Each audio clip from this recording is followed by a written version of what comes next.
prosperidade. Olá, espero que você esteja bem. Nós estamos aqui mais uma vez para darmos continuidade ao estudo do livro de Oséias. Hoje, Oséias capítulo 10. Mas antes é necessário então que eu faça aqui 3 pedidos, como sempre fazemos no início de cada um dos estudos. O primeiro pedido é para que você não apenas curta, mas compartilhe esse estudo com outras pessoas, para que outras pessoas venham ser abençoadas, edificadas. O segundo pedido é para que você adquira a Bíblia 365, porque através dela você poderá ler um trecho do Antigo Testamento, um trecho do Novo Testamento, um trecho de Salmos e um trecho de Provérbios. E a nossa intenção com isso é que você venha ler a Bíblia toda em um ano. Então aceite esse desafio, desafie-se a cumprir então esse projeto aí na sua vida. Terceiro pedido é para que você venha participar de pelo menos um dos estudos que nós colocamos à disposição ali na igreja. Então temos estudos às segundas, às quartas, às quintas, aos domingos. São dias diferentes, horários diferentes, temas diferentes, e a nossa intenção é de alguma forma te alcançar para que você venha adquirir mais conhecimento através aí do estudo da palavra do Senhor. Então, depois desses pedidos, vamos aí para Oséias, hoje o capítulo 10, a partir do versículo 1. Na verdade, eu quero ler aqui versículo 1 e versículo 2, que diz assim: Israel era como uma videira viçosa, cobria-se de frutos. Quanto mais produzia, mais altares construía. Quanto mais sua terra prosperava, mais enfeitava suas colunas sagradas. O coração deles é enganoso, e agora devem carregar sua culpa. O Senhor demolirá os seus altares e destruirá suas colunas sagradas. Então, o que eu quero trazer aqui desse texto que nós acabamos de ler? A gente percebeu no estudo de ontem que desde o início o povo se corrompeu. Logo ali com Jeroboão, né? O povo se corrompeu.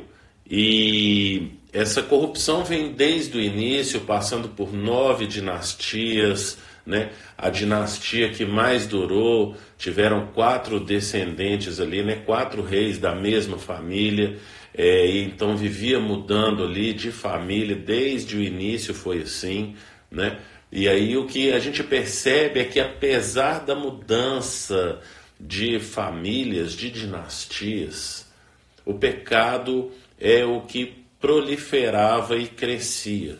E o que acontece, que é muito enganoso, é que às vezes nós achamos, porque estamos prosperando, se é que estamos prosperando, né? Porque aos nossos olhos, aos olhos humanos, às vezes achamos que estamos prosperando.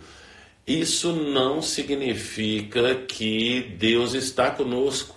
Então, o que estava acontecendo aqui com Israel, o reino do norte? Está falando aqui então que Israel era como uma videira viçosa, cobria-se de frutos.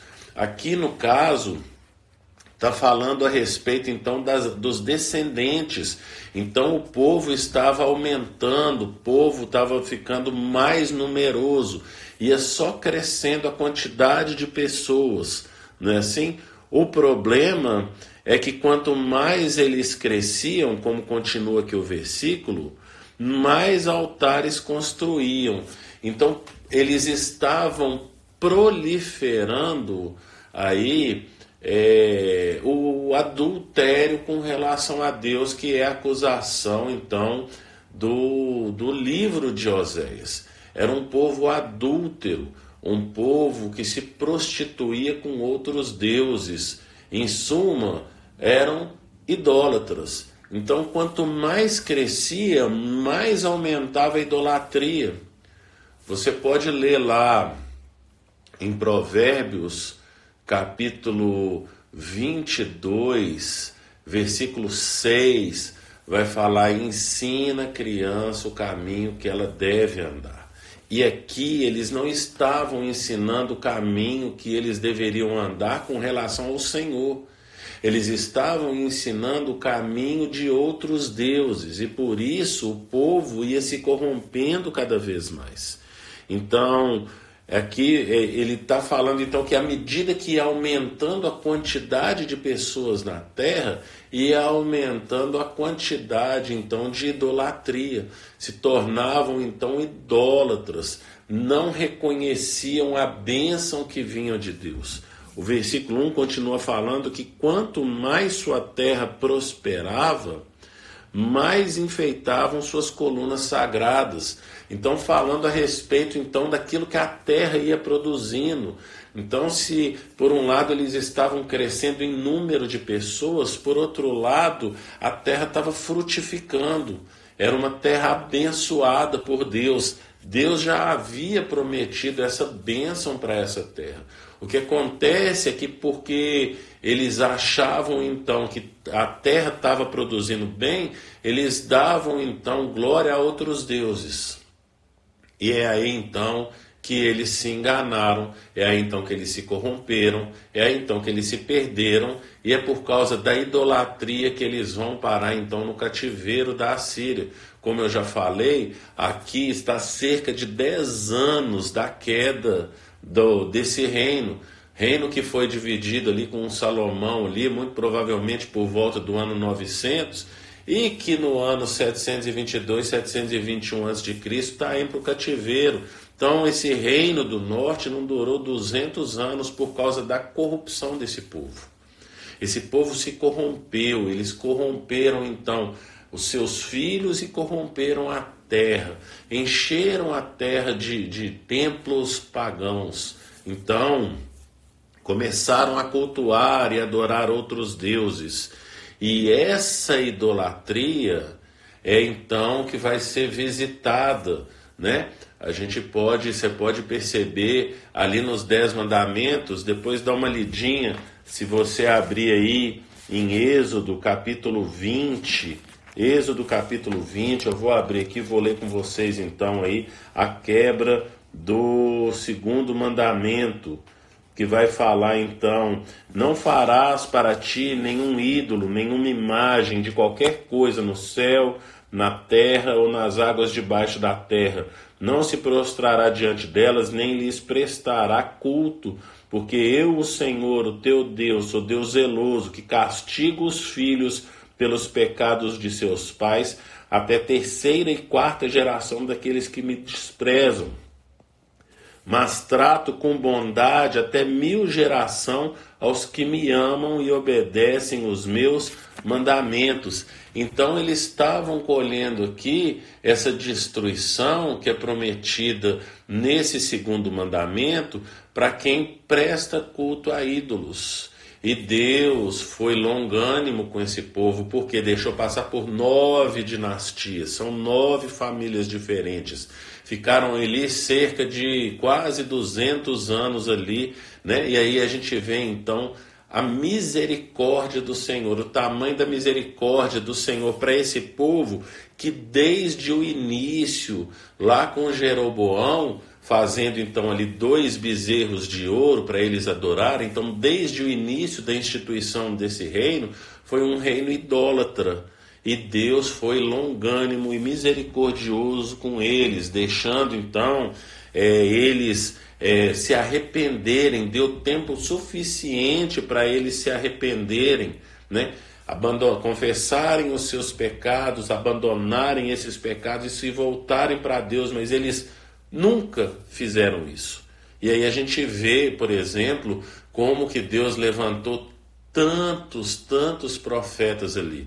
A gente tem aqui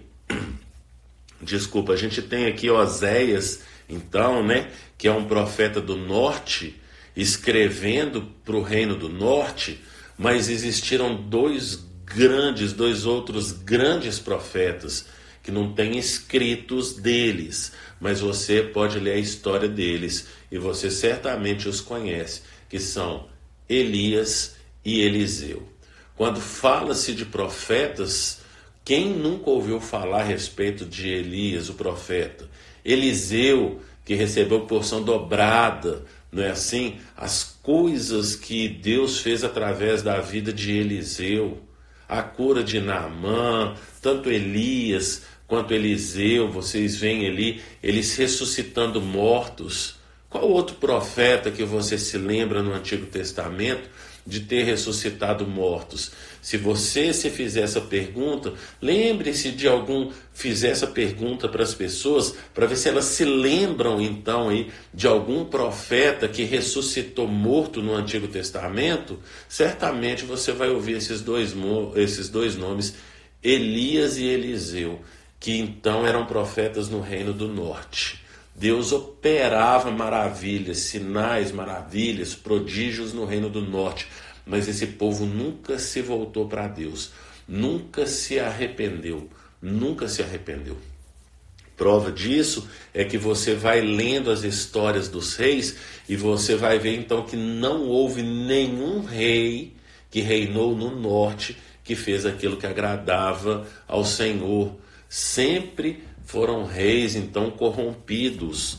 E o que a gente aprende aqui com essa história é que o que vai falar aqui no versículo 2 é que o coração deles é enganoso. E nós precisamos tomar cuidado e acender uma luz de alerta, porque não é porque então estamos prosperando aos olhos humanos que estamos fazendo aquilo que agrada a Deus.